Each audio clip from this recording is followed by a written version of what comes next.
출퇴근길 지옥철 탈출, 쾌적한 하늘길 슈퍼걸 박현모, 확률은 무조건 내 편 도미노 궤도맨. 빨간 안경 대신 고글 퀵실버 아니죠, 그냥 실버 고속이동 진. 우리가 바로 콘텐츠 초능력자. 네, 좋습니다. 시간 제약한 거라서.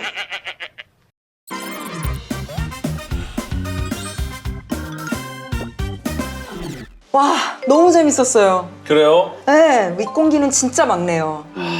코스프레 할 줄 알았으면 네. 다른 걸 골랐을 것이다. 머릿숱 많아지는 거가 소원이었던 거 아니에요? 아닙니다. 운을 갖고 있는, 운을 능력으로 가진 캐릭터, 도미노라는 캐릭터인데 아, 데드풀에 나오는. 예, 네. 머리에 쓸 줄 몰랐습니다. 아, 나는 평생 머리카락이 안 빠지는 그런 초능력을 아. 말한 건 줄 알았어요. 원펀맨 반대. 머리숱이 워낙 풍성하길래. 예. 평론가님은 뭐 하신 거예요? 저는 퀵실버 했습니다. 데이즈 오브 퓨처 패스트라는 그 작품을 보시면 네. 거기서 퀵실버가 순간이동을 엄청나게 빨리 해서 네. 반대로 얘기하면 세상이 거의 멈춰 있는 것 같은 상태에서 혼자 움직이는, 네. 상대가 총알을 쏘았을 때 네. 총알의 위치를 바꿔놓는 데거나. 어머. 그래도 저는 이거저거 다 하고 싶어서 고민을 하다가 하늘을 날 수 있는 초능력을 꼽았거든요. 우리는 지금 3가지 초능력만 얘기했는데 그 외에도 컨텐츠에 등장하는 초능력은 종류가 다양하죠. 그렇죠. 보통 일반적으로 이제 그걸 뭐 학술적으로, 초능력을 학술적으로 다룬다는 게 좀 약간 어떨지 모르겠으나 그런 책들을 보면 이렇게 보통 분류를 6, 7가지로 하더라고요. 대표적인 초능력으로 보는 게 염력, 그다음 텔레파시. 이 2가지가 어떻게 다른가 하면 네. 염력은 자신의 이제 생각으로 물질을 움직이는 거죠. 그렇죠. 얘를 떠오르게 한다거나 뭐 이거 손으로 하는 겁니다, 이거? 틀린다거나. 나 마시려고요. 네, 손으로 하는 거예요. 이거. 염력 아니에요? 배도 아프세요? 제가 지금 배를 아프게 그러니까요. 만들었어요. 아까 이건 배는 염력이에요. 이건 아팠거든? 염력이에요. 염력이야. 사악한 염력이야. 텔레파시는 네. 정신과 정신 사이의 공력. 그러니까 말하지 않아도 예, 하는. 그러니까 지금부터 제가 텔레파시를 넣어서 그래도 말 좀 적게 해. 이렇게 하면 말을 적게 하게 만드는. 그거는 이게 텔레파시. 그럼 바로 염력. 아유 배야. 때렸다 오면 바로 염력. 또 진도 나가야 되니까. 네네. 투시. 꿰뚫어보는 능력. 투시. 투시도 뭐 여러 가지 있어요. 이제 무슨 물건을 이렇게 벽 같은 걸 넘어서 보는 것도 있고 멀리 있는 걸 보는 천리안. 그쵸. 천리안. 이게 투시고요. 네. 독심술. 상대방의 마음을 읽는. 그다음에 그건 텔레파시랑은 좀 다른 거네요. 다르죠. 네, 심령술. 약간 죽은 자랑 접식을 하는. 막 강령술 같은 거. 네, 이런 것들이 있고요. 뭐 사이코메트리라는 것도 있죠. 아하. 영화에서 많이 쓰는데 어떤 물건에 물건을 손을 대면 봤는데? 이 물건에 있는 역사가 그대로 다 눈에 보인다거나, 그래서 범죄자를 잡아낼 때 네. 사이코메트리 같은 거 있죠. 아니 제가 이제 이런 이 어떤 능력들 얘기할 때 과학적으로 모순된 게 꽤 있어요.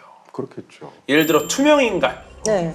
투명 인간은 과연 앞을 볼 수 있을까? 그러니까요. 네. 망막도 투명하니까 안 네, 맺혀. 앞에 안 빛이 보여요? 지나가잖아요. 즉 투명 인간은 투명해지는 순간 앞을 못 봅니다. 무시무시한 단점 아닙니까? 네. 그러니까 투명 인간은 앞을 보지 못하지 않을까? 이런 재미있는 초능력에 대한 이야기가 담긴 책이 네. 드디어 나왔습니다. 궤도의 궤도. 엉뚱한 과학책 그럴 줄 2권이 나왔습니다. 그럴 줄 알았어. 궤도의 엉과. 네, 실제로 투명해지면 어떻게 해야 될까? 투명한 해파리, 유리 개구리 막 이런 거에 넣어서 이런 초능력에 대한 과학적 해설. 네, 초판에는 궤도의 포토카드, 미공개 포토카드 5종 중에 한 종이 들어있다. 저는 어렸을 때 이런 슈퍼히어로물이 막 넘치기 전에 지상파 방송으로 초능력을 가졌다면서 우리나라에 왔던 사람 있잖아요. 유리 갤러. 숟가락 막 구부러뜨리고 에. 그거 아직도 기억나요. 나 기억- 유리 갤라. 네, 막 근데 그거 되나 안 되나 해보고. 그 당시에는 정말 센세이션. 저도 선명하게 기억합니다. 네. 그게 제 고등학교 2학년 때였어요. 그래서 KBS에서 또 이게 녹화도 아니고 생중계였어요. 맞아. 생중계다 보니까 전국에 있는 사람 다 숟가락 가져오라고 하고 맞아. 이게 무슨 거의 종교 집회 비슷해가지고 저도 막 손가락에다 막 이렇게 문질러 오는데 저는 안 휘더라고요. 어렵지 않은 마술이고 뭐. 실제 마술을 배운 친구들은 이 숟가락을 휘거나 심지어 이렇게 숟가락을 이렇게 돌려서 스크류처럼 휘는 것도 가능해요. 근데 그런 거를 이제 성인이 돼서 본 게 아니라 어릴 때 봤으니까 그런 그렇죠. 특별한 능력을 부여받은 사람이 있을 수도 있나 그렇죠. 보다라고 생각하긴 맞아. 했었어요. 매트릭스에서도 보면 거기서 이제 진짜 염력으로 숟가락 휘는 장면 나오거든요. 그 오라클을 만나러 네오가 어떤 집에 들어갔을 때 맞아요. 네, 동자승 같은 애들이 숟가락을 막 마음대로 휘죠. 저는 사실은 초능력을 과학에서 어느 정도로 진지하게 받아들이는지 궁금하거든요. 실제로 초능력을 예를 들어서 그것에 대해서 진지하게 연구하거나 이런 것들이 없지 않잖아요. 그렇죠. 과학에선 사실 초능력이라는 거가 이제 우리가 이제 뭐 컨텐츠에서 볼 수 있는 그런 능력들을 말하진 않고요. 일반인보다 월등히 뛰어난 능력이 어떤 유전자로부터 시작을 했느냐 이런 것들을 좀 연구하긴 해요. 약간 그거를 초능력으로 보기보단 돌연변이로 보네요. 그렇죠, 그렇죠. 근데 돌연변이 뮤턴트가 엑스맨이라든지 다른 그쵸. 초능력 히어로물 시리즈에서 굉장히 많이 나오잖아요. 다 뮤턴트인 거잖아요, 그쵸, 그쵸. 결국은. 인류의 유전자 지도에 이 변이 중에 우리가 봤을 때 실제 초능력이라고 볼 만한 능력들이 있는 경우가 있습니다. 예를 들면 예, 어떤- 현실판 헐크. 그 우리 몸의 근육이 무한하게 커지는 걸 막는 마이오스타틴 단백질이 있습니다. 네. 너무 근육이 늘어나면 우리 몸 자체가 너무 비효율적이 되는 거야. 네. 그래서 이걸 막아줘야 되는데 여기서 돌연변이가 발생을 하면 이 마이오스타틴이 제대로 생성이 안 돼가지고 그냥 가만히 있어도 근육이 생깁니다. 오. 네, 그냥 운동을 거의 안 했는데 일반인의 2~3배 이상 근육이 생겨요. 그래서 실제로 제가 고등학생 때인데 근육이 장난이 아니에요. 그리고 심지어 얼굴까지도 막 근육이 이렇게 얼굴에 초콜릿이 있어요? 얼굴도 울퉁불퉁하게. 왜냐면 얼굴에도 근육이 많거든요. 네. 그래서 얘는 왜 이렇게 운동을 하는 거 했는데 운동을 일치 안 한다는 거예요. 지금 생각해보니까 아 마이오스타틴 단백질 돌연변인가 라는 생각이 좀 들더라고요.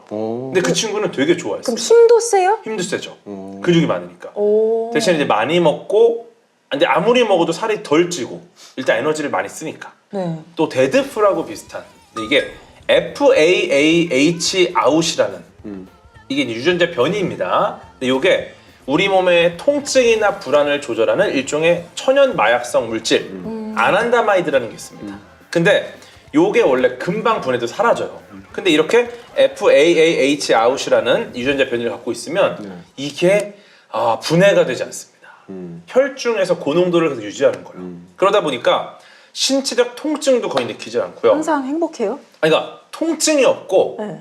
행복이라기보다 극도의 어떤 위기 상황에서 공포나 불안함이 없어요. 네, 그러면은 대피를 잘 못할 수도 있겠네요. 우리가 불안감을 느껴야지 바로 방어를 할 수 있는데. 그렇죠. 이런 부분은 사실 좀 불리한 면이 있죠. 그리고 또 이것도 되게 유용한 초능력인데 절대 얼굴을 잊지 않는 목격자 능력. 한 번 스치듯이 본 얼굴도 절대 까먹지 않고 얼굴만 스친 얼굴도 기억을 하고 노화로 얼굴이 변하잖아요. 나이 든 얼굴도 식별합니다. 그래서 뇌의 얼굴 인식을 전담하는 이 방추상 안면 영역이 있는데 유전적으로 이게 고도로 발달하신 분들은 이런 능력을 갖는 거죠. 일반인은 눈, 코, 입을 따로따로 봐서 조합을 해요. 네. 근데 이런 분들은 한꺼번에 네, 얼굴 전체의 기하학적인 구조를 패턴으로 바로 인식한대요. 그러니까 이분들한테는 어떻게 보면 일종의 암호화된 어떤 정보로 그냥 얼굴이 보이는 거예요. 네, 그래서 진짜 런던 경찰청이 이분들을 수사 업무에 투입하기도 한다고 하더라고요. 그래서 제가 이제 하나 소개해드리고 싶은 게 네. 드라마 폭삭 소가수다. 제주를 배경으로 애순이라는 한 사람의 삶을 따라가면서 인생이란 무엇인가 이걸 보여주는 작품인데 네. 여기 이제 박보검님 저랑 같은 또 전속 모델로 하고 있는 우리 박보검님께서 정말 든든하게 애순을 사랑하는 관식 역할로 나와서 인기를 끌으셨어요. 참 잘 판다. 네. 거기에도 초능력이 나와요? 거기에 이제 해녀분들이 나오시잖아요. 네. 초반에 애순의 어머니 전광래라는 분이 이제 해녀로 등장을 하십니다. 네. 이 해녀의 삶이라는 게 정말 대단하지 않습니까? 네. 정말 대단한 물질을 해요. 네. 그래서 미국 유타대병원 연구팀이 우와. 제주 해녀들의 있어, 맞아. 유전적 특성을 분석을 합니다. 네. 네. 어떻게 했느냐? 연구팀이 평균 연령 65세 제주 해녀 30명 네. 그리고 제주 출신이지만 해녀가 아닌 여성 30명 그리고 육지 출신 여성 31명 네. 이렇게 놓고 분석을 시작합니다. 그래서 다이빙 시뮬레이션이라는 게 있는데 찬물에 얼굴 이렇게 담그고 숨을 참는 겁니다. 이러면 우리가 다이빙을 할 때랑 비슷한 상황이 벌어진대요. 그래서 분석을 해봤더니 해녀든 해녀가 아니던 제주 출신은 혈압이 다 안정됐어요. 아. 신기하죠? 네, 제주에서는 해녀들의 그 역사가 깊으니까 그러니까 이게 해녀들의 자손인 거죠. 유전자라는 거야. 그래서 유전자를 분석해 보니까 제주 출신인 사람 이분들은 육지 출신보다 혈압 장애가 발생하지 않도록 만드는 유전자를 보유한 비율이 높더라. 네, 그래서 제주 출신 참가자의 33%가 이 유전자를 갖고 있고요. 육지는 고작 7%만 갖고 있었다고 합니다. 근데 그러면 훈련은 의미가 없느냐? 훈련도 도움이 되는 게 물속에 우리가 들어가면 보통은 심박수가 감소해요. 왜냐면 우리 몸이 에너지를 절약하고 산소를 보존해야 된다는 걸 알기 때문에 심박수를 떨어뜨리는 거거든요. 근데 해녀들의 심박수는 현저히 줄어들어요. 심박수가 거의 최대 2배가량 줄어든대요. 중요한 건 여기서 우리가 뭘 발견하느냐, 초능력이잖아요. 네. 이 제주 해녀 유전자를 더 연구를 하면 고혈압이라든지 이런 혈관계 질환 관련된 고민을 해결할 수 있는 요인이 있지 않을까, 이렇게 보고 있는 거죠. 저 옛날에 르완다를 갔을 때 네. 르완다가 1000개의 언덕이라는 별명이 있거든요. 네네. 뭐 여자건 남자건 애건 어른이건 심지어 옷가게 마네킹들까지도 엉덩이가 완전 위에 힙업, 완전 그냥 하늘을 찌를 것 같이 다 생겼어요. 목 뒤에 엉덩이. 그 정도? 아니, 목 보통- 뒤 엉덩이 아유, 좀 너무 아유. 아니, 개기스러운데요? 비유적인 표현 모르세요? 예를 들어 뭐 다리가 길다 이러면 저는 이제 지퍼를 목에서 내린다는 얘기하거든요. 아 근데 진짜 제가 괜히 하는 말이 아니라 우리가 1000개의 언덕을 가진 땅이니까 조상 대대로 늘 언덕을 오르락내리락 했잖아라고 말을 하는 거예요. 그래서 힙업이 됐다. 아 그런 게 유전자의 형질로 새겨지는구나 아하. 라고 생각했거든요. 진화의 원리라는 것 자체가 돌연변이가 생겨서 특정 유전자가 이제 다른 것을 갖고 있는 개체가 생기게 되는데 그 개체가 그 환경에 적합하면 살아남는 거죠. 생존.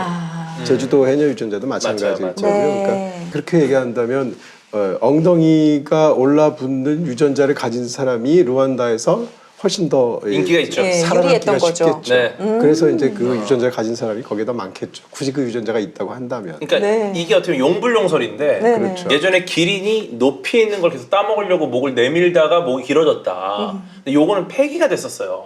네. 근데 재밌는 게 최근에는 후성 유전학이라는 형태로 이 용불용설과 비슷한 게 부활한 게 있어요. 그러니까 내가 이거를 막 노력한다고 유전적으로 어떤 변이가 일어나는 건 아니에요. 근데 우리 유전자 안에 일종의 스위치가 있다는 거야. 윗대에서 이걸 노력을 하면은 이 스위치가 켜질 수 있다. 그러니까 이런 게 이제 어쩌면 용불용설의 형태가 현대로 와서 후생 유전학, 이 후성 유전학으로 다시 드러난 거 아니냐 이렇게 말씀하신 분들도 계시더라고요. 지금 라이프 플러스 앱에서 콘텐츠 과몰입고사가 진행되는 거 알고 계시죠?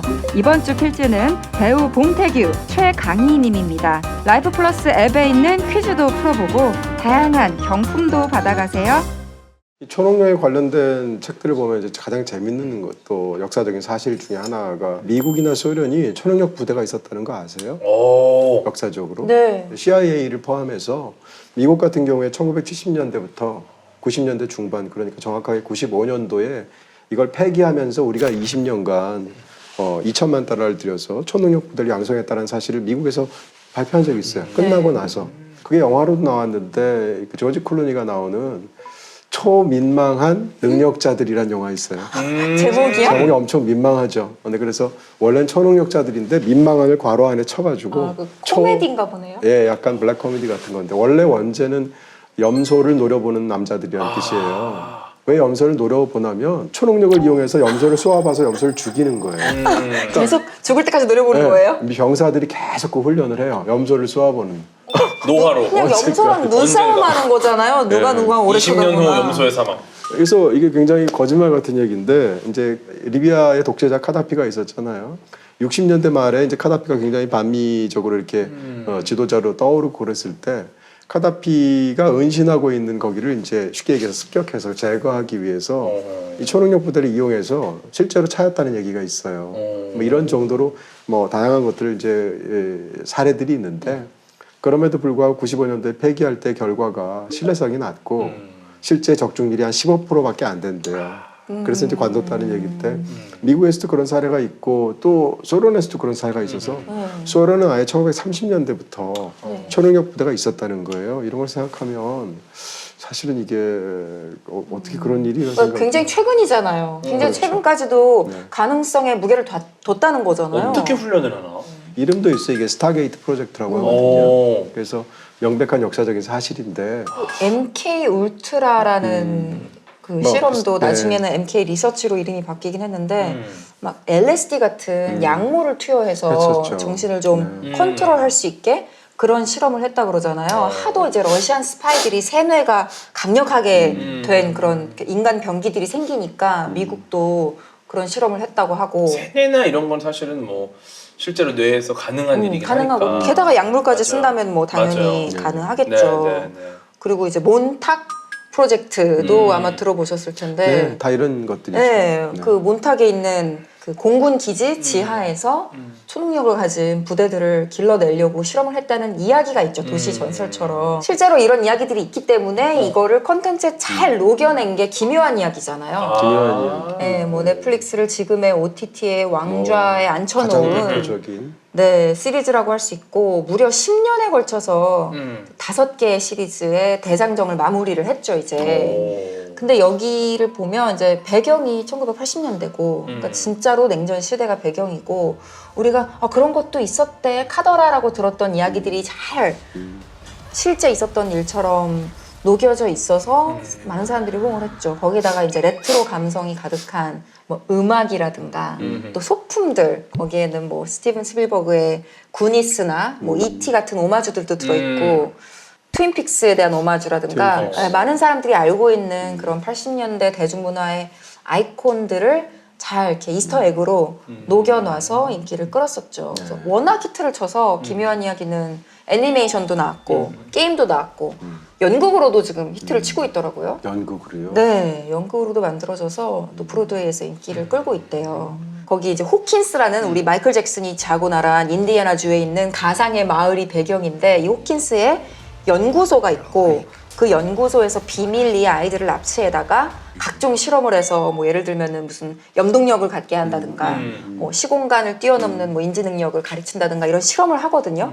근데 이제 거기서 빠져나온 아이가 그 동네 친구들하고 같이 어울리면서 이제 자기를 낳아준 진짜 엄마를 뭐 찾아가게 되고 뭐 이런 식으로 서사가 시작이 되는데 근데 기묘한 이야기를 보면 이제 업사이드 다운이라는 뒤집혀진 세계관이라는 게 나오거든요. 그러니까 우리가 이렇게 발 딛고 살아간 세계가 있으면 똑같은 다른 세계가 이 밑에 있다는 건데 이렇게 마치 우리가 보드를 뒤집듯이 굉장히 중요한 세계관의 핵심이거든요. 구글에 꼭 기묘한 이야기의 원제인 Stranger Things를 꼭 한번 입력해 보세요. 그 뭐가 나와? 구글을 사용하면서 이런 경우는 처음 보실 거예요. 오, 주사위가 나오는데 그 주사위의 애니메이션을 액티베이트 한번 해보시면 뒤집혀서? 위아래가 뒤집혀요. 구글에서 뭐 우리가 로고를 바꾼다든가 뭐 이런 건 많이 봤는데 이런 식으로 검색창 검색 결과를 일종의 뒤집어주는 이스터 에그 효과는 같은 네, 거는 처음 봤어요. 근데 이제 여기서 보면 설정이 이런 식으로 뭔가 아이들을 납치해다가 나쁜 박사님들이 아이들을 그 인간 무기로 만들어낸다는 설정이 있잖아요. 아하. 그래서 초능력의 서사는 그 두 가지인 것 같아요. 선천적으로 타고나거나 그치. 아니면 어떤 실험실에서 실험체로서 길러지거나 딱 이 두 갈래로 나뉘는데 이렇게 실험실에서 양산된 초능력자들이 진짜 많죠. 우리나라의 영화, 뭐 마녀 시리즈도 딱 똑같잖아요. 나쁜 어른들이 아이들 데려다가 그쵸. 실험한 거고 그때 김다미 씨가 이제 모든 걸 기억하고 있으면서 마치 기억을 못하는 것처럼 연기를 맞아요. 해서 나중에 이제 오디션 프로그램에 나가서 자기를 이렇게 만든 인간들에게 복수를 하는 내용이잖아요. 그것도 그렇고 요번에 이제 새로 나오는 또 시리즈가 있어요. 넷플릭스 시리즈 8부작 시리즈로 원더풀스 원더풀스. 라는 드라마 시리즈가 이제 공개가 되는데 네. 뭐 박은빈 씨도 나오고 임성재 씨 그리고 학시 아저씨 폭삭 소가수다의 학시 아저씨가 최대훈 배우님이거든요. 그분들이 우연한 기회에 초능력을 얻게 되는 인물들로 나오는데 재밌겠다. 이분들은 자기가 초능력이 있는지도 몰랐다가 나중에 알게 되는 거고 진짜 오리지널로 초능력을 갖도록 길러진 사람으로는 차은우 씨가 나와요. 네. 근데 그런 존재라는 걸 나중에 이 세 명의 친구들이 알게 돼서 나중에 이제 막 사부님 이러면서 이 힘을 어떻게 사용해야 되는지 알려주세요 하면서 막 쫓아다녀요. 그리고 알고 보니 박은빈 씨는 또 엄청난 능력의 소유자거든요. 그분은 약간 동네 공식 개차반이라는 별명이 있어요. 동공개? 그래서 막 좀 연기의 결이 많이 바뀌었죠. 우리가 알고 있는 박은빈 배우의 모습이 아니라 목소리 톤이나 말투나 이런 거를 좀 완전히 그래요? 바꾸셨는데 이 세 명의 이제 동네 약간 얼간이들, 약간 모지리들이 초능력을 발견하면서 우리를 잡아가려고 하는 나쁜 세력들에 맞서서 싸우게 되는 이야기라서 약간 B급이고요. 그래서 이게 원더풀스라는 게 뭐 대단하다, 원더풀 이게 아니라 원더풀스, 바보? 원더풀스. 예. 놀라운 바보들. 네, 이게 근데 그 박은빈 배우, 뭐 최대훈 배우, 임성재 배우가 다 이상한 변호사 우영우에 나왔던 배우들이거든요. 감독님도 실제로 뭐 낭만 닥터 김사부랑 이상한 변호사 우영우를 연출했던 유인식 감독님이 역시 연출을 했어요. 지금 말씀하신 것처럼 이제 사실은 이제 초능력을 구사하는 사람이 누구냐에 따라서 슈퍼히어로 영화들도 예를 들면 이게 10대냐 장년이냐 뭐 이런 사람들에 따라 그런 측면에서 이 슈퍼히어로 역사에서 굉장히 인기를 끈 캐릭터가 사실은 스파이더맨이잖아요. 근데 스파이더맨이 원래 아까 말씀하신 그 두 가지 부류에 따르면 원래 초능력을 타고난 게 아니라 특정한 사고를 당한 다음부터 초능력이 생기는 거잖아요. 저는 사실은 이 초능력에 관한 10대 주인공들이 등장하는 영화들이 초능력이 아니라 10대가 되면 기본적으로 몸이 바뀌잖아요. 네. 급속도로 성장하고 정신도 바뀌고 그 다음에 빨리 성장하는 몸과 덜 성장하는 정신 사이에서 이 괴이 때문에 많은 문제가 일어나잖아요. 이런 것을 사실상 초능력에 빗대서 이야기하는 것 같거든요. 네. 스파이더맨이 그래요. 마찬가지로 그쪽으로 아주 탁월하다고 생각하는 영화가 크로니클이라는 작품입니다. 크로니클 진짜 재밌어요. 재밌죠. 네, 다 보셨네요. 네. 이 영화 네, 굉장히 네. 좋은데 이 영화 이제 그 앤드류라는 애가 주인공이에요. 배우가 데인 드한이거든요. 데인 드한은 딱 얼굴 보면 얼굴에 사연 이렇게 써 있잖아요. 너무 사연 있는 얼굴이잖아요. 근데 아버지가 전직 소방관인데 이제 은퇴하시고 난 다음에 알코올 중독에 걸리게 되고 아들을 함부로 이제 학대를 해서 집에서 굉장히 괴로운데 또 어머니는 병석에 누워 계세요. 또 얘가 또 약간 그렇게 별로 이렇게 근육질도 아니고 이러다 보니까 학교를 가면 얘를 아이들이 굉장히 괴롭히는 거예요. 그래서 아싸죠, 완전. 거기다가 이제 너무 내성적이고 힘들어하고 그러다가 어느 날 다른 두 친구와 함께 동굴 같은 데를 가게 되는데 그 지하로 통하는 곳에서 뭔가 발광하는 어떤 물체를 보게 되고 그 순간 세 명한테 똑같이 초능력이 생겨요. 염력이 생기는 거죠. 근데 10대이다 보니까 자기가 이런 갖고 있는 능력을 처음에는 굉장히 사소한 데 써요. 예를 들면 갑자기 인형을 움직이게 해서 아이를 놀래키게 한다거나 주차장에서 자동차 위치를 바꿔 놓아가지고 골탕을 먹여서 자동차를 찾아오는 주인 쩔쩔매게 한다거나 이런 식의 귀여운 이런 네. 행동을 하는데 이러다가 점점점 힘을 이상한 데 쓰죠. 특히 이제 앤드류라는 청년이 어느 앞쪽에서 가고 있는데 뒤에서 차가 빵빵거리면서 굉장히 터프하게 뒤에서 자기를 괴롭게 만드니까 순간적으로 염력을 발휘해서 이 달려오던 차를 강에 쳐박아 버려요. 어떻게 보면 그때부터 이제 흑화하기 시작하는 거고 서로 다른 세 명 사이에서 초능력이 있지만 쓰임새가 다르게 되고 이러면서 거기에 대해서 논전을 벌이면서 친구들끼리 사이도 안 좋아지죠. 처음에는 거기에 대해서 앤드류가 나도 스스로를 통제 못한다고 이렇게 하소연도 하다가 또 다른 날은 아니 뭐 사자가 사슴 잡아먹는 게 죄야? 본성이지? 격감식이야. 맞죠. 이렇게 하면서 또 어떤 궤변을 들어놓기도 하고 이러면서 펼쳐지는 한바탕의 이야기인데 이 모든 이야기는 그 자체로 초능력을 갑자기 갖고 있는데 그것을 어떻게 통제할지 어떻게 제대로 사용할지 몰라서 쩔쩔매는 10대 청소년 이야기거든요. 이런 측면에서 어떻게 보면 사실은 초능력이 모든 청소년들이 다 갖고 있는 거예요. 그런 면에서 본다면 그렇게 봐도 굉장히 흥미롭고요. 또 한 가지는 이 영화를 이제 보통 장르로는 소장르명으로 우리가 보통 사운드 푸티지라는 장르를 얘기하는데 발견된 영상 정도로 번역할 수 있을 것이고 이 앤드류 자체가 항상 캠코더를 찍는 그런 취미가 있거든요. 그러니까 얘가 찍었던 캠코더 영상이 뒤이어 발견되었다라는 컨셉으로 이런 컨셉 굉장히 이제 뭐 클로버필드라든지 네, 클로버필드 진짜 충격적이었어요. 블레어 위치라든지 이런 네. 걸로 많이 알고 계시죠. 그렇게 해서 찍었기 때문에 형식적으로도 사실은 굉장히 흥미롭다 이렇게 얘기할 수 있죠. 이 파운드 푸티지 방식이 좋은 이유가 저는 사실 크로니클에서는 어떤 효과가 있냐면 이 주인공이 항상 캠코더를 들고 다니는데 내가 뭐 긴박한 순간이나 위험에 처한 순간에 계속 캠코더를 들고 있는 게 말이 안 되잖아요. 그래서 자신의 염력을 사용해서 캠코더를 둥둥 띄워요. 그러니까 어떻게 보면 항상 삼각대를 설치해 놓은 거랑 같은 효과니까 우리한테도 납득이 더 되잖아요. 저 순간 저 영상이 어떻게 남아 있을까에 대한 납득이 되고 또 파운드 푸티지가 좋은 이유가 원래 카메라로 그냥 이렇게 놓고 찍었다면 주인공이 내는 모든 소리들은 저편에서 들려야 되잖아요. 카메라의 앞쪽에서. 근데 이거는 찍는 사람이 리액션을 막 하는 소리가 카메라 스피커로 바로 꽂히니까 그 놀라는 소리 리액션들이 더 크게 들려요. 우리도 왜 우리가 동영상 찍으면 우리 말소리가 가까이 들리는 것처럼 그래서 처음에 자기들끼리 막 장난치고 초능력으로 슈퍼마켓에서 막 개구쟁이처럼 쓸 때 자기들끼리 막 깔깔대고 웃고 좋아하잖아요.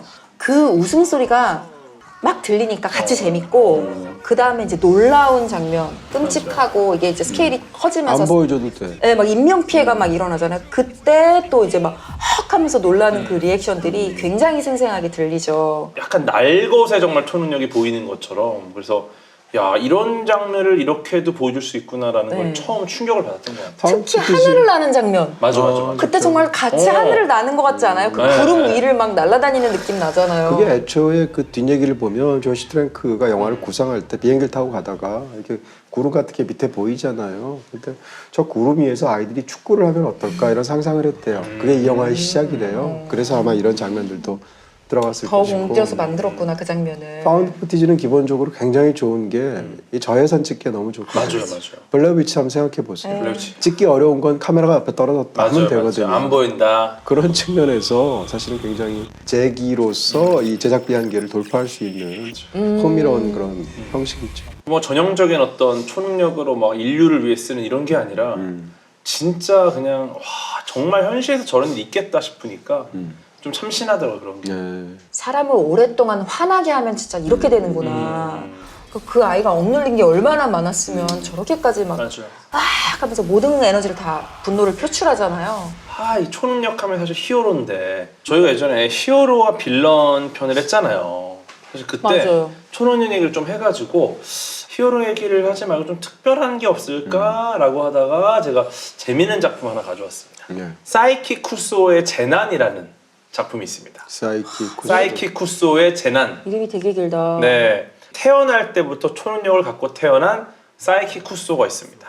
네, 이 친구는 1살 때 걸었는데요. 허공을 걸었어요. 무슨 부처님이야. 부처님이 태어나자마자 네. 크게 한 걸으시면서 1살 때 원래 걸었는데 걷지 허공을 않아요? 걸었어요. 진짜 이 친구는 텔레파시, 염력, 순간이동, 뭐 사이코메트리도 있고 거의 존재하는 모든 초능력을 다 갖고 있습니다. 근데 목적이 평범한 일상이에요. 네, 그래서 이 친구는 그냥 평범하고 조용한 삶을 살고 싶어요. 어떻게 하면 이 초능력을 들키지 않고 평범하게 살까? 네. 근데 이제 그 주변에 이상한 친구들이 모이면서 사건이 터져 나옵니다. 네. 그래서 그 재밌는 게 이 사이키쿠스 성우가 진격의 거인의 리바이 성우예요. 굉장히 시니컬한 말투로 혼잣말을 계속 하거든요. 그런 게 웃기구나. 네, 그게 너무 시니컬하고 약간 컬트적인 유머가 있습니다. 보시면은 굉장히 재밌습니다. 왜 이게 재밌을까? 이걸 좀 말씀드리고 싶은데 그 전능한 초능력자예요. 그러니까 마음 먹는 순간 지구를 파괴할 수도 있어요. 그리고 심지어 이 압도적인 힘, 이거 머리에 핀을 꽂고 있어요. 왜 꽂아요? 이게 억제 장치예요. 실수로 이걸 뺀 적이 있거든요. 빼는 순간 이제 지구는 종말이 와요. 너무 강력한 힘 때문에. 그래서 굉장히 조심하면서 평범한 삶을 살려고 노력하는 그 아이러니가 있다는 거죠. 그러니까 고민이 뭐 주로 어떤 거냐면은 그 예를 들어서 모든 사람의 마음을 다 읽어요. 그리고 막 들려오기까지 해요. 네. 그러니까 어떤 회차가 방영이 되고 나면 사람들이 이걸 전부 스포를 하잖아 머릿속에서. 네. 그러니까 본방사수가 되게 중요해요. 초능력을 가진 사람의 고달픈 인생이네요. 그렇죠. 그리고 모든 사람의 생각을 읽기 때문에 주변에 벌어지는 모든 일을 다 알고 누군가 자기에게 다가오는 것도 다 느껴요. 근데 유일하게 딱 한 명의 마음을 읽지를 못해요. 내가 좋아하는 사람. 아니에요. 굉장히 건장한 친구인데 건장한 남학생입니다. 근데 갑자기 눈을 딱 가려도 이런 거 무조건 피할 수가 있는데 저항을 못하고 가려지는 거예요. 왜 절대 이 사람의 생각을 못 읽고 아무 생각이 없는 사람인 거야. 진짜 생각이 없어요. 이 사이키쿠소의 위험 순위 1순위입니다. 접근해도 그러니까. 인기척을 못 느껴요. 생각이 유일하게. 없으니까 다음에 무슨 행동을 할지 모르잖아요. 그쵸. 예측을 못 하니까. 이런 얘기를 하면 막 이야기 100권까지 쓸 수 있을 것 같아. 아니 저는 목소리가 갑자기 윤여정 선생님 목소리 나오는데요. 안녕하세요. 네. 아니 재밌다니까. 그러니까 재밌어요. 얼마나 정말. 재밌으면 이렇게까지 얘기할까. 아니 이분이 재밌는 건 알 것 같아요. 네네. 근데 우리가 재미가 되게 없잖아. 재밌어하는 게 느껴져요. 막 계속 이게 왜 재밌냐면요. 봐야 돼. 이게 얼마나 재밌냐면요. 안 볼까봐 불안해서. 안 볼까봐 우리가 안 네. 볼까봐. 그러니까 제가 이게 왜 재밌는지를 과학적으로 설명을 드리는 겁니다. 유머의 핵심 기제는 뭐냐? 뭐냐? 예측이 불일치하는 상황.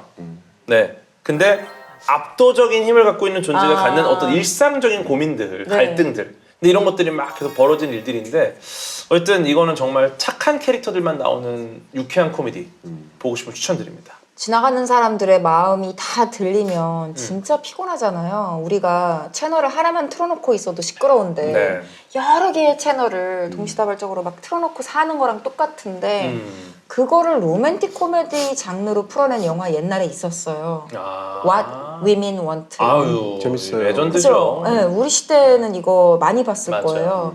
이 남자 주인공이 멜 깁슨. 광고회사에 다니는 사람이었죠. 근데 광고회사는 이제 여성 소비자들을 타겟으로 한 제품들을 만들기 마련인데 처음에는 이제 남자적인 시각으로만 보니까 이걸 어떻게 셀링을 해야 될지 그 피칭 포인트를 못 찾다가 어느 날 갑자기 드라이기를 만졌나?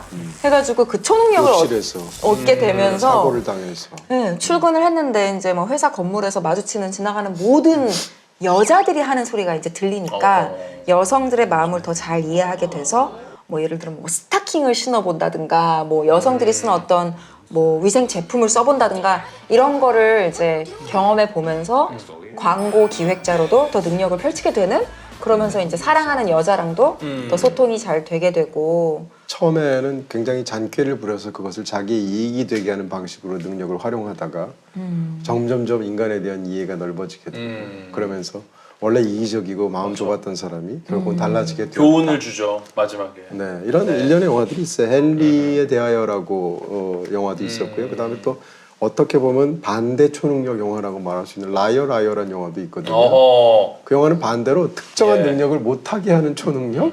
어떻게 보면 무슨 얘기가 하면 그 유명한 짐 캐리가 나오는데 라이어 짐 캐리가 변호사인데 굉장히 유능하긴 한데 자기가 바쁘기도 하고 아들에 대해서 무슨 약속을 할 때 다 항상 약속을 깨고 거짓말하고 이래요. 그래서 어떤 날이었는데 아들이 그날이 자기 생일인데 아빠 오늘은 꼭 일찍 돌아와야 돼 그랬는데 반드시 돌아간다고 얘기를 하고 우리 같이 생일 잔치하자 하고 안 가는 거예요. 그러니까 아들이 혼자 외롭게 생일 케이크에 불을 끄면서 뭐라고 소모임을 피냐면 거짓말쟁이 우리 아빠 단 하루만이라도 제발 거짓말 못하게 해주세요 하는 순간 거짓말 못하게 되는 초능력이 생겨요. 그래서 뭐 예를 들면 변호사인데 판판이 깨져요.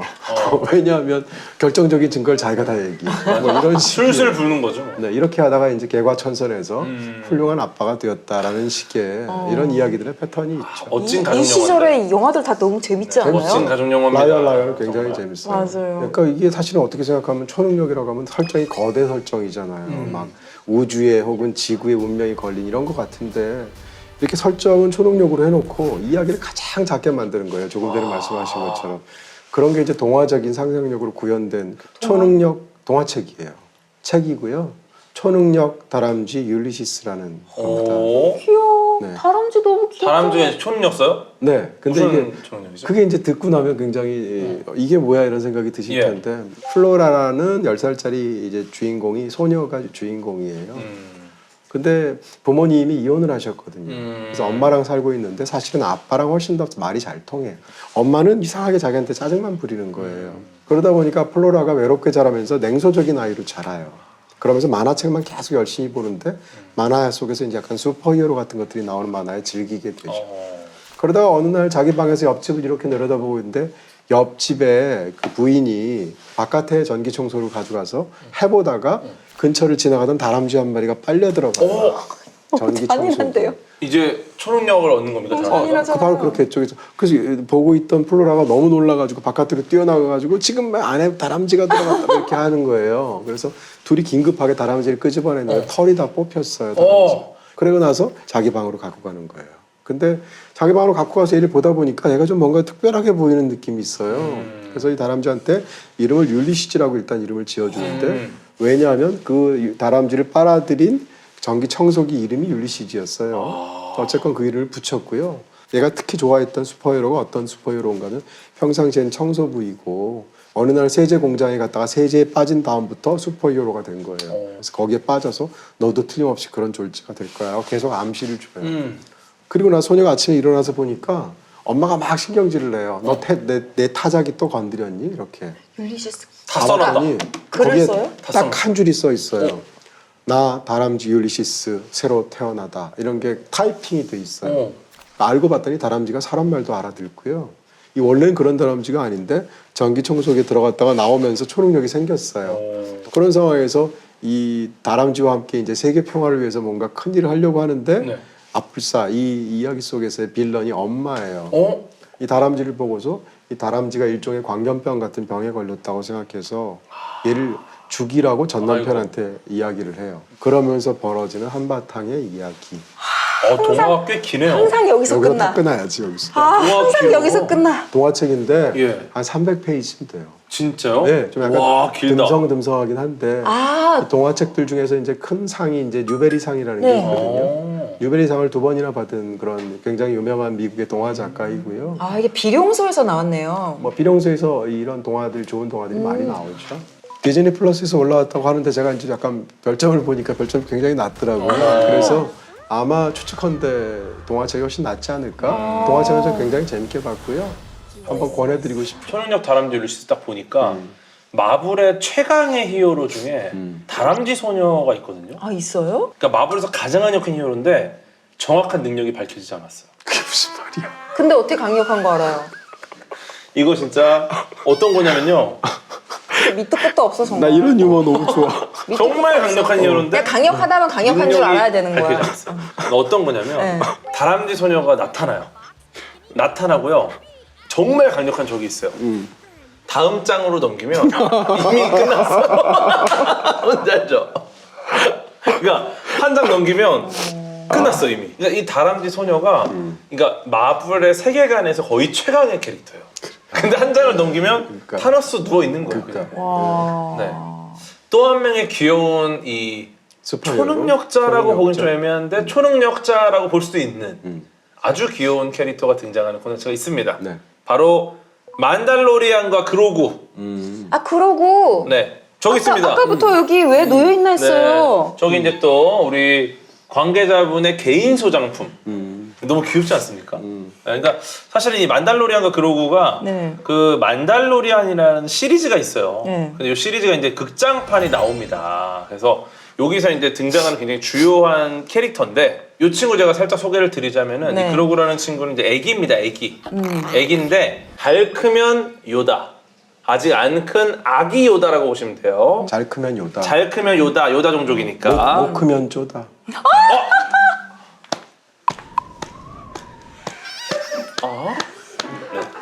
그래서 보시면은 요다 대비 주름도 좀 없어요. 아직 어리기 때문에. 이 만달로리안은 가면을 쓰고 갑옷을 입고 다니는 중세 기사 스타일로 맞아요. 다니고 절대 이거 헬멧 안 절대 벗잖아요. 혼자 있을 때 말고는 절대 벗지 않는. 네. 그 만달로리안 역할, 그 바운티 헌터 역할을 페드로 파스칼이 했었잖아요. 근데 그때 헬멧을 쓰고 연기를 하는데 어쩜 저렇게 감정이 다 액팅이 되냐 이래가지고 사람들이 신기해했었거든요. 그래요? 원래는 이 그로그를 데려오라고 이제 의뢰를 받은 건데 데려다 키우잖아요. 맞아요. 근데 그때 아기. 네. 아직 50년밖에 안 산 50년밖에 안 아기여가지고 된 갑자기 애기 키우는 무슨 싱글 데디가 돼버리잖아요. 맞아요. 우리 그로구의 매력에 빠져서 나중에 이제 그로구를 지키기 위해서 이렇게 모험을 하는 그런 스토리입니다. 저는 이제 이 포스에 대한 이야기를 좀 드리려고 네. 하는데요. 제다이 힘의 원천입니다. 은하에 존재하는 어떤 거대한 무언가고 이 모든 것을 만드는 에너지 장으로 보통 표현을 하는데 요 포스가 막 흐르고 있는 상태에서 우리 이런 친구들이 집중을 하면 이 포스를 이용해서 어떤 힘을 낼 수가 있다는 거죠. 네, 그래서 요거를 과학적으로 해석해볼 몇 가지 아이디어가 있는 게 우리 에테르 얘기 많이 했잖아요. 에테르. 네, 에테르 요런 얘기가 있습니다. 우리는 우주가 텅 비어 있다라는 공포감을 이기지 못하고 에테르를 만들었다. 발명했다. 네, 이런 얘기 있습니다. 그래서 에테르라는 것이 이 우주에 꽉 차 있다라고 주장을 했는데 마이클슨과 몰리 실험을 통해서 에테르는 존재하지 않는구나라는 걸 알아냈죠. 그리고 이제 과학에서는 에테르가 폐기가 됐어요. 네. 근데 창작자 입장에서는 에테르가 지금 흥미로운 게 없었던 거예요. 그래서 다시 에테르를 부활시킨 거죠. 네. 그래서 보이지 않는 연결망인데 에테르 대신에 여기다가 의지와 생명력이라는 개념을 넣어서 포스라는 이름으로 에테르를 재탄생시킵니다. 네. 그래서 우리 우주가 어떤 입자들이 모여서 군데군데 있는 게 아니라 장으로 만들어져 있다. 네. 그래서 양자장론 관점에서 우주 전체를 관통하는 보이지 않는 힘이 존재한다. 네, 이거는 정말 굉장히 흥미로운 포스에 대한 설정이다. 그래서 이 장론을 통해서 우리가 포스를 이해할 수 있다는 거. 굉장히 재밌죠. 네. 그래서 5월 27일 만달로리안과 그로구 개봉합니다. 아, 5월 4일에 개봉하지. 왜요? 어린이날? May the Force be with you. 좋네요. 네. 이번에 아카데미 시상식 때 외계인이 온다고 써 있는 거예요. 실제로 우리가 사전에 약간의 대략적인 정보를 받잖아요. 진행을 할 때. 근데 관중석에 그루그가 그루그가 왔군요. 앉아 있었어요. 아하. 그래서 그때 그 코난 오브라이언이 그루그가 와 있네요 이러면서 너무 귀여웠어요. 박수를 치고 싶은데 팔이 오므려지지 않아가지고. 지금 라이프 플러스 앱에서 콘텐츠 과몰입고사가 진행되는 거 알고 계시죠? 이번 주 퀴즈는 배우 봉태규, 최강희님입니다. 라이프 플러스 앱에 있는 퀴즈도 풀어보고 다양한 경품도 받아가세요. 아기자기하고 귀여운 초능력 얘기 많이 했으니까 이제는 좀 약간 무시무시한 초능력, 초능력과 관련된 무시무시한 공포 영화. 네. 그게 바로 샤이닝입니다. 명작이죠. 사실은 이제 원작 소설인 스티븐 킹 소설에서 이 초능력 얘기가 훨씬 더 많이 나오고 맞아요. 영화에는 굉장히 적게 나와요. 네. 그래서 보신 분들도 나중 시간이 흐르고 나면 샤이닝이 뭐지? 이렇게 잘 기억이 안 나는 분들도 계세요. 근데 샤이닝이라는 게 극 중에 특정한 초능력을 지칭하는 말이고요. 극 중에서는 예를 들어서 이제 그 잭 니콜슨과 아내가 있고 그 다음에 둘 사이에 5살 난 아이 댄이라는 아이가 있는데 얘가 이 샤이닝 능력이 있어요. 이 샤인 능력이 어떤 능력인가 하면 영적인 존재하고도 소통할 수 있는 거죠. 그런 능력이 있고 이 아이는 사실은 아버지한테 학대받은 경험이 어렸을 때 있었는데 그 이후로 이 능력이 생겼는데 자기는 댄인데 자기 입안에 톤이라는 또 다른 친구가 있다고 생각하는 거예요. 그래서 1인 2역으로 복화술을 이용해서 두 아이를 어떻게 보면 서로 분리된 자아처럼 대화를 하는 그런 장면들로 영화에서 많이들 기억하실 거예요. 근데 어쨌건 기본적으로 데니가 이 샤인 기술, 이 초능력을 갖고 있는데 아버지는 이제 당연히 이제 잭 니콜슨이 영화사에 나오는 이제 명연을 펼쳤죠. 무시무시한. 희대의 광기. Here's Johnny. 도끼로 친 사이에 그 얼굴이 근데 이 당시에 무슨 특수 분장을 하거나 특수 렌즈를 착용한 게 아닌데도 어떻게 이렇게 미치광이 같이 보여요? 너무 무서워요, 진짜. 그러니까 어떻게 보면 공포 영화라는 게 사실 이제 공간을 다루는 장르라고 보통 말하거든요. 근데 공간을 빽빽하게 이제 고밀도로 다루기도 하고 정반대로 공간을 크게 키운 다음에 사람 몇 안 둬서 저밀도로 다루기도 해요. 네. 후자 쪽으로 영화가 탁월하다는 얘기할 수 있고요. 야, 그래서 이렇게 한 줄 평을 하셨구나. 맞습니다. 이게 사실은 이제 미국의 콜로라도라는 지역이 이제 여행을 저도 겨울에 해보면 눈 엄청나게 오거든요. 네. 그러니까 콜로라도의 높은 고지대에 있는 호텔이라면 겨울에 올 수 있는 사람들이 특수한 호텔이 아니면 못 오겠죠. 오버룩이라는 호텔이 있는 거예요. 그 호텔이 1년 중에서 7달은 정상 영업을 하고 5달은 동절기에는 폐쇄시키죠. 폐쇄시키는데 그래도 최소한 이 호텔을 굴려야 다음에 쓸 거 아니에요. 5달 동안 함께 지낼 가족 단위로 오게 될 파트타이머를 모집하죠. 여기에 이제 잭 니콜슨이 가서 면접을 보고 하는데 면접이 끝날 때쯤 그쪽에서 이상한 말 하는 거예요. 예전에 이런 식으로 당신처럼 들어가서 호텔을 지켰던 파트타이머가 자기 아내와 두 딸을 죽인 일이 있었다라고 하는데도 잭 니콜슨은 그게 뭐 이러면서 거길 가게 되죠. 그렇게 해서 이 아들과 자기의 부인과 그 다음에 남편인 잭 니콜슨이 가는데 호텔에 뭔가 이상한 처참한 어떤 그런 끔찍한 사건들이 집적된 역사가 있고요. 사실상 이 호텔이 거의 유기체 같은 느낌을 줍니다. 그렇게 해서 그 호텔에 있는 어떤 그런 켜켜이 쌓여 왔었던 역사 속의 어떤 악한 기운들, 뭐 이런 혼령의 세계들 같은 것이 이 남자와 서로 조응하기 시작하고 그러면서 이 남자의 광기가 깨어나서 이 가족들을 공격하는 그런 얘기예요. 이 샤이닝이라는 어떤 초능력으로 본다면 어떻게 보면 두 명의 샤이닝에 사로잡힌 부자 간의 대결에 관한 이야기처럼 볼 수도 있어요. 아들은 당연히 샤이닝 능력이 있고요. 아버지인 잭 니콜슨도 어떻게 본다면 영화를 끝까지 다 보고 나면 그런 생각이 들거든요. 이런 측면에서 초능력을 다룬 영화 그 자체라고 말하기는 좀 어렵지만 어찌됐건 이 샤이닝이라는 초능력과 관련된 그런 굉장히 초자연적인 어떤 이야기들을 끔찍하게 만들어주는 공포 영화 역사에서 굉장히 너무 유명한 중요한 작품이죠. 영화니까. 이 영화가 이제 그런 초능력은 별로 다루지 않고 뭐 인간의 심리적인 광기 이런 거에 좀 많이 치중하다 보니까 원작자인 스티븐 킹이 워낙 아주 싫어하죠. 싫어했다고 하잖아요. 네. 그래서 39년 만에 그 샤이닝이라는 초능력에 더 집중한 영화가 나왔죠. 속편이. 닥터 슬립이라고 이완 맥그리거가 그 아들이 잘한 데니 역할을 했고 이제 레베카 퍼거슨이 샤이닝 능력자들의 스팀을 먹고 영원한 생명을 얻으려고 하는 트루낫이라는 조직의 우두머리로 나오거든요. 왜냐하면 전편에서도 그 주방장이 어린 그건 아들한테 마찬가지죠. 너는 샤이닝 능력이 있는 거야 하면서 우리 같은 사람이 어딘가에 또 많이 있을 거야 라고 말을 했거든요. 그래서 실제로 굉장히 많은 샤이닝 능력자들이 있고 얘네들을 죽임으로써 본인의 영원한 생명력을 얻으려고 하는 그런 무리가 있는데 여기에 맞서서 이제 데니가 다른 엄청난 능력의 샤이닝 능력자 소녀와 함께 힘을 합치는 이야기예요. 근데 똑같이 오버룩 호텔 또 그 앞에 그 설원 또 예를 들면 레드럼 뭐 이런 샤이닝에 나오는 여러 가지 머더를 뒤집은 거죠. 네, 레드럼이 이제 머더를 뒤집은 건데 하여튼 우리가 39년 전에 봤던 그 추억의 장소들과 모티브들이 그대로 나옵니다. 되게 재밌어요. 샤이닝 팬들이 굉장히 많고요. 당연한 얘기지만 저처럼 약간 수집 좋아하는 사람들이 샤이닝과 관련된 굉장히 많은 걸 모아요. 도끼 갖고 계시죠? 도끼도 그렇고 구글링 해보면 굉장히 많은데요. 이 오버룩 호텔 자체가 이제 가상이지만 굉장히 유명하고 영화 속에 등장하는 237호실이라는 호실이 너무 중요한데 237호실 룸키.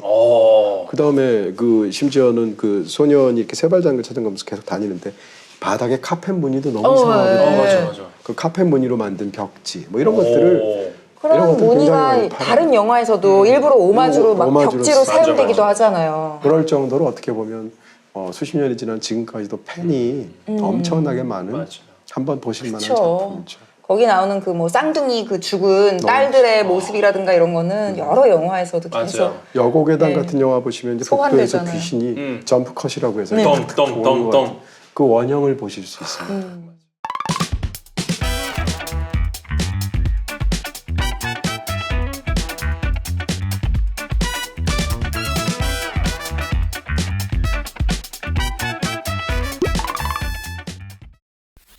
지금 237호 그 절대 들어가면 안 되는 방 호실이잖아요. 이런 거 딱 과몰입고사에 나오기 좋은 문제네요. 그러네. 네, 저희 라이프 플러스 앱에서 이제 또 그래요? 과몰입고사라는 걸 진행하잖아요. 273호, 네, 지난번에 뭐 5885 이런 것도 맞아요. 문제로 나온 것처럼 그렇죠.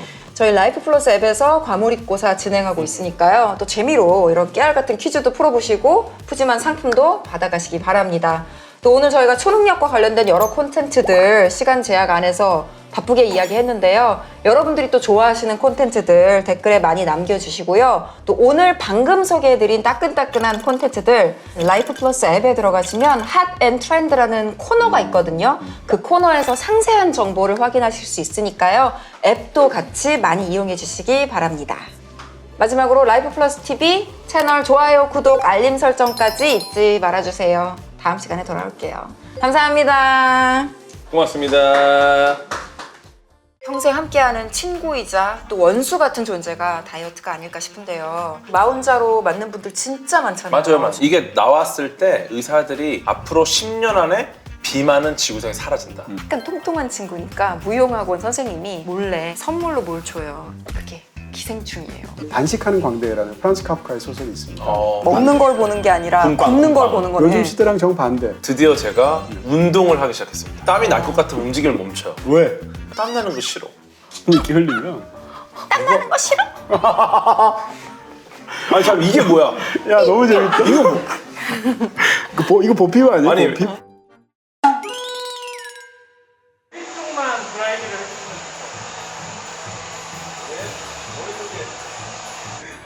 좀 요염하게. 아니 너무 귀여우세요. 요염하게 가야지.